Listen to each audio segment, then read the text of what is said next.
Rohan, obviously, I don't need to tell you, you've not been able to name a full 21-man squad. How tough a team has it been to assemble this week? In a lot of ways, much easier because those that are available are going to be playing. Any positions giving you more stress than others, though?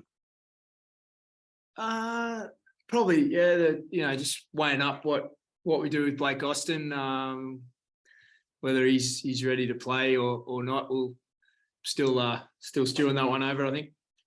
Is he still not definitely going to participate? He's trained well. The last few days, I'm just coach that's always conscious of the longer term picture as well, and not just thinking short term. And I'm just stewing on that one for a little bit longer yet. Obviously, the suspensions haven't helped. Can you just give us an insight into the Aidan Caesar suspension and the appeal and how you've managed to reduce it? Sure. Yeah, I spent a lot of time on Monday going through all of the trips that have been charged in the last couple of years, and I think a lot of the grade Bs are quite minor actually, but Aidan got done with a C, which was deemed an intentional trip, and we just felt it was very reactionary rather than intentional. He got done by some exceptional footwork, and he's an on the ball tackler. He never uses his legs. He hardly ever tackles around the legs. He was just put off balance, and it was just an instinct thing that he had no conscious thought of. So we thought we had a fair case, and we had we got a good hearing, and they listened to us and deliberated for a good period of time and came back with some positive news. Always good to go from a 2 to a 1 game ban.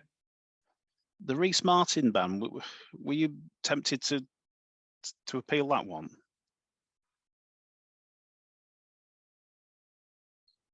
I think a lot's been said about that one, I believe, through the press and maybe social media and whatnot.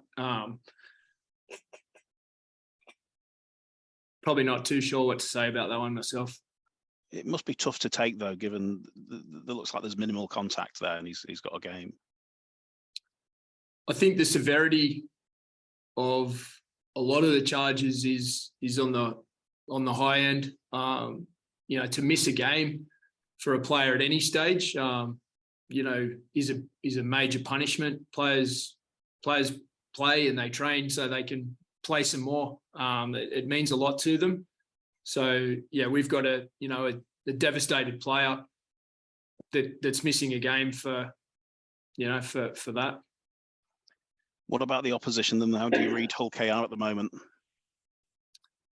I believe they've got a bunch of players are coming back, so it's a little bit of an unknown, or maybe a little different to what it has been. They're going back to how they were a month or two ago, I guess, with some veteran players coming back into the picture. So they're going to be hungry and desperate, and they're playing at home, and they've had a long turnaround as opposed to our short turnaround. So I think most things are in their favour.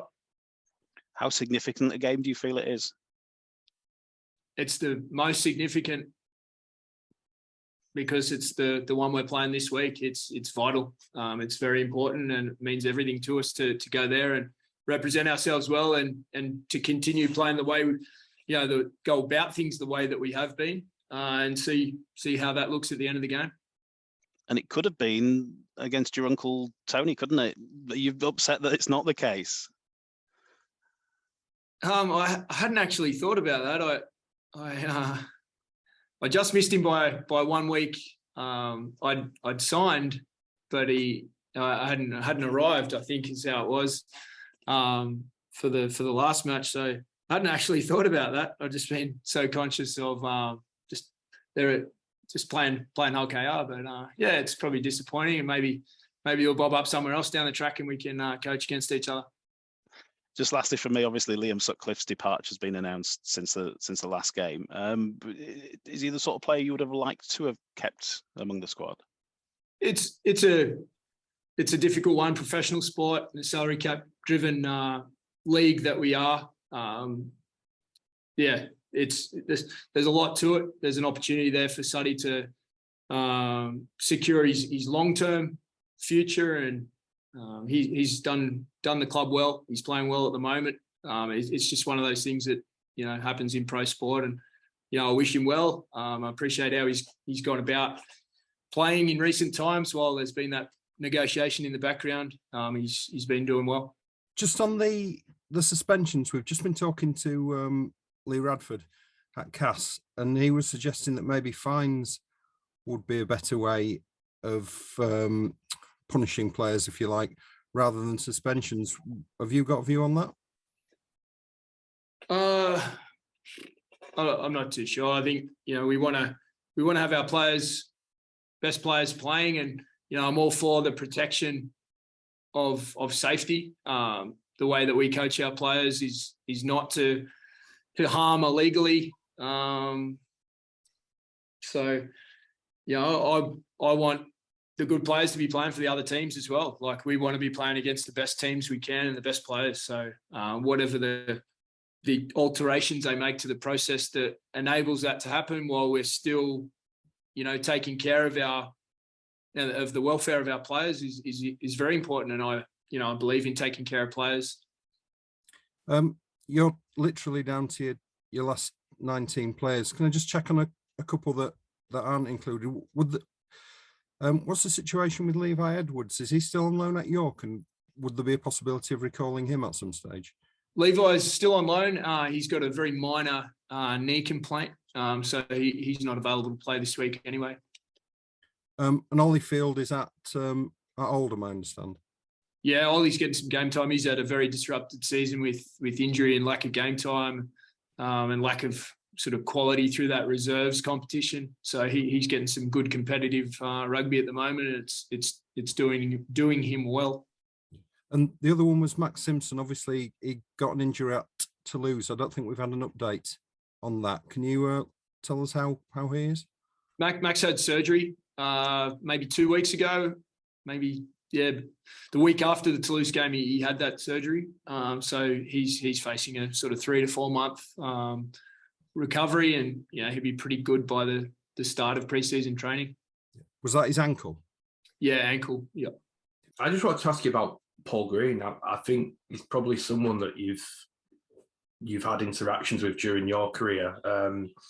Just what are your thoughts on, obviously, a really devastating piece of news for the game? Yeah, I woke to that news this morning when I looked at my phone. I had a couple of messages from home, and very, very sad. And I feel for his family. I don't know Paul too well, but I have crossed paths and said g'day and had a bit of a footy chat a few times. It's too sad to be losing anyone at that age, and it's it makes you think about life, hey, and how how short things can be, and how how it impacts other people. I guess I feel for his family and his kids.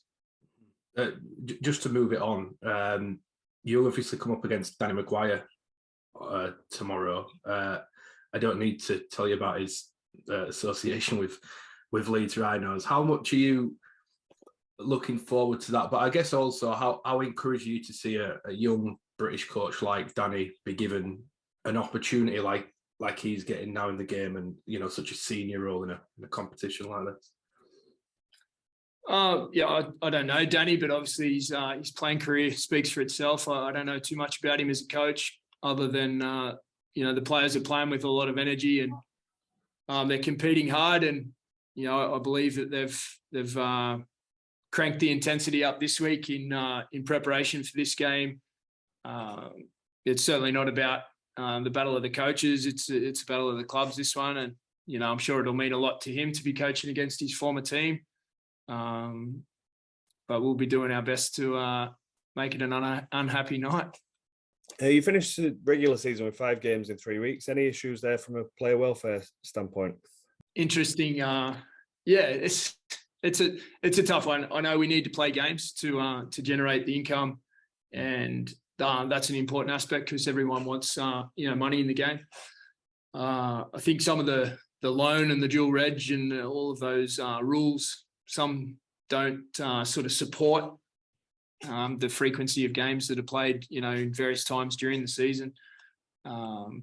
They do support and they don't at the same time, I believe. I think if you get the training loads, managed pretty well, some guys, especially at this time of year, you're not going to be training that hard or intensely all the time anyway. So, and some blokes who love playing and happily substitute the training out. So shorter turnarounds means less training, and some blokes love that. So we'll be doing our best to take care of our players and, have as many available each week as we can. Christian Wolf said earlier in the week that we play too many games over here. Do you agree with that? I haven't been here in this capacity long enough to know if it's too many or not enough. Like Wolfie's obviously done it all here and accomplished a lot. So, he'd be in a better place to make a comment about that. Yeah, fair call. Suspensions aside, do you believe you're in good shape going into the final few weeks? We're getting a few aren't too far back away from playing, from injury, and we've got 3 back from suspension next week. So it'll be nice to have some selection decisions to make. I know you've kind of touched on this earlier. Is there any frustration with the disciplinary process when you're losing players for seemingly innocuous incidents like the Reece Martin one at a time like this? I think it's disappointing for the fans to be missing out on, the best players playing. We've lost 3 very experienced, very informed players in one weekend for incidents that didn't hurt or harm anyone. So I understand the game's trying to protect itself from players being injured and hurt. I understand that concept, but it's disappointing, particularly for Reece. Just a quick one. You've been linked with a player from the Championship. I don't want to go into that one specifically. It's someone else's story, but just on recruitment itself and the Championship, as a coach who worked below the NRL with the Devils, more than most that there is talent, isn't there, outside the top division? So is that something that you'd look into, future recruitment wise? Certainly. I think it's a good way to manage your salary cap and manage your succession planning is to bring in players that are on the fringe or young guys, or there's a bunch of guys that just take time to develop. The NRL's shown that. I'm not sure of stats over here. It's still pretty new to me, but there's a bunch of players in the last few years that have debuted at 27, 28. Jonathan Rubin played at North Devils last year and he made his NRL debut at 29. I think he's got the record now. Makatoa for Parramatta played at 28 or 29, debuted last year and signed a couple of year deal on the back of it. It's people take longer to develop than others. So it's not over if you're 24 or 25 and playing Championship, not in my eyes anyway. So we'll definitely be looking there. Yeah, you could argue that some of the players from the division below could be hungrier than some already at the top because they want that chance to make it at the top. And we've got players like Dion Cross, Alex Wormsley, Matty Ashton. They all came from the Championship and are now doing really well in Super League. So prove that there is that talent there. Yeah, I think the similarities to the NRL and Queensland Cup where I was coaching back home, that there's a bunch of players in that competition that aren't contracted to the NRL teams, but they're, give or take, they're very, very similar in ability, to players that are in the extended NRL squad. There's a big difference between being an every week Super League player and being a squad player. And a lot of those blokes in the Championship could be good Super League squad players if given the opportunity. And then, as you mentioned, players kick on from that opportunity. They end up being, regular Super League players, internationals. So it's about opportunity and players finding the right environment for them.